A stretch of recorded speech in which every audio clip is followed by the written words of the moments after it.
an impregnable stronghold, the place where the treasures of the modern information world are kept. Thousands of these complexes are deployed on all the continents. They are nodes of the global network. Their location is known to very few people, but every one of us has access to the information stored within them.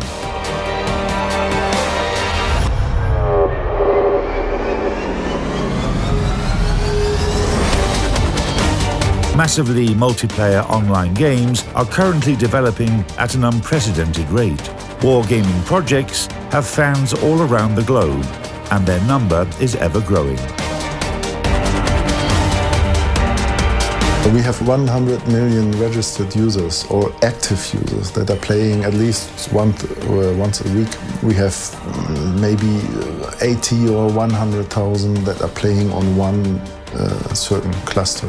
And if several clusters belong to a region, we have up to 1 million players that are playing at the same time in the region. These numbers give you an idea of the scale and quality of equipment necessary to handle the enormous amount of game data, including that from the wargaming projects. For example, if you created a fascinating multiplayer game and installed a server in your apartment, as the number of players grows, you will have to increase its capacity, improve its architecture and connection channels. And to make it all operate flawlessly, you will need an uninterrupted power supply, a cooling system, and reliable security. Sooner or later, you'll come up with the idea of a data center, a specialized building to install all the necessary server equipment.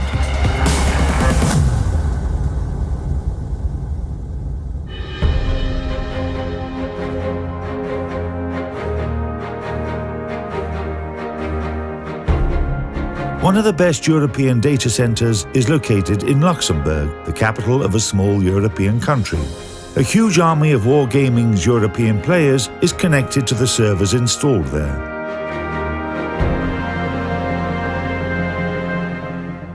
Welcome to the data center.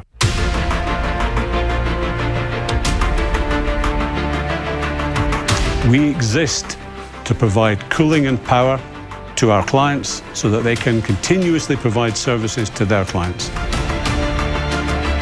The Luxembourg data center is located at a considerable depth of 72 feet, equal to a 7-story building.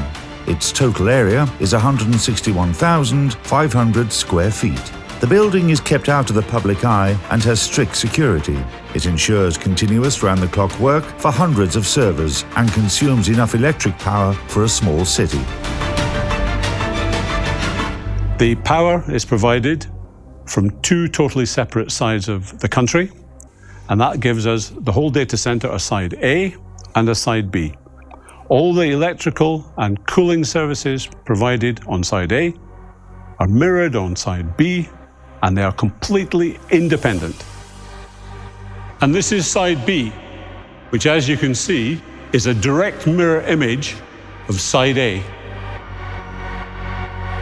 So that if you lost one power supply, one cooling system, then the other side would simply power up harder, make more energy, provide more energy automatically.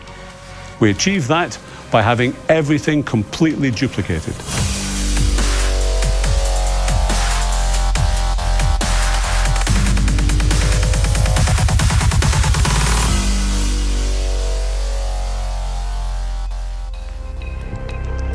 In case the data center completely loses the external power supply, the complex has an emergency system.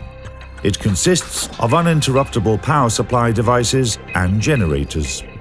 Batteries only need to keep the data center powered for 16 seconds, until the generators kick in, and they can work as long as there is enough fuel. This is the diesel tank room.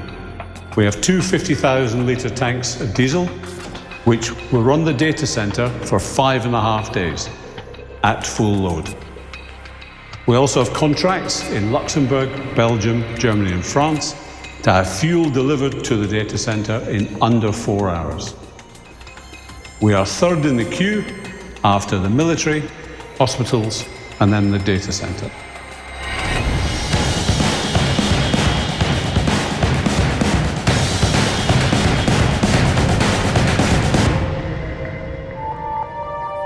Several floors of servers working round the clock produce a very large amount of heat. For example, it would be enough to provide heating to a student campus. To keep the equipment from overheating, you need a good cooling system, and basic air conditioning won't be enough here. A temperature of around 24, 25, 26, depending on what the client wants in that room. Different equipment requires different temperatures, and we can control it all from here. We do that using chilled water and pumps, all computer controlled, which then push chilled water round through into the cooler units in each room to take the heat away from the data center. And sometimes you might go past buildings and see plumes of steam. That's the vapor coming off the cooling towers, taking the energy away into the atmosphere.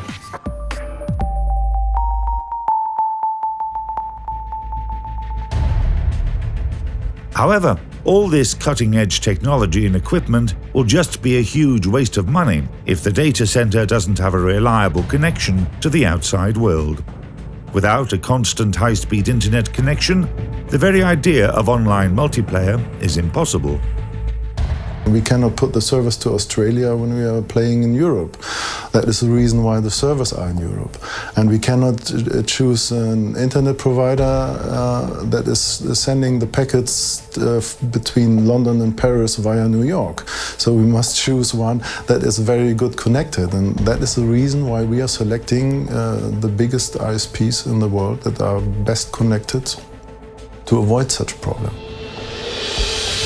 There aren't many data centers similar to the facility in Luxembourg. It has been assigned the Tier 4 category, which means that its maximum unavailability time is 26 minutes and 30 seconds a year. But even this has never happened. The data center in Luxembourg, where we are now, was unavailable for only 13 seconds during its whole operation period.